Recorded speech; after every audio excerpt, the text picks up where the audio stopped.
Hi, I'm Paul Pinard and I'm a digital marketing specialist for SAP Conversational AI. I'm happy to give you a quick preview of this new openSAP course, How to Build Chatbots with SAP Conversational AI. The main goal of this course will be to teach you how to build an enterprise-ready chatbot with our platform. First, you will get a deeper understanding of the key concepts and business value of SAP Conversational AI.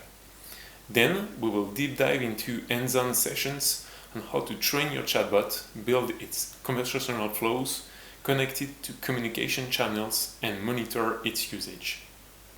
Finally, you will learn how to improve your development landscape with collaborative tools.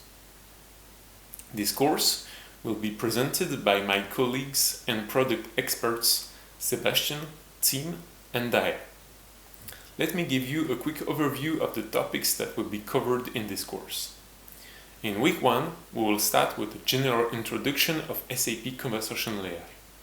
From week 2 to week 5, we will go through the train, build, connect, and monitor tabs available on the platform and how to leverage their capabilities. Finally, in week 6, you will learn how to build bots as a team with our collaborative features. To complement your learning experience, you will have the opportunity to complete additional exercises. They are not mandatory for the successful completion of the course. If you pass the course assignment with at least 50%, you will earn a course certificate called the Record of Achievement and a digital badge that you can share across your social networks. Feel free to ask your questions or share your feedback by joining our course experts and the other participants in the discussion forum. We're really looking forward to showing you what you can do with SAP Conversational AI. So go ahead and register now.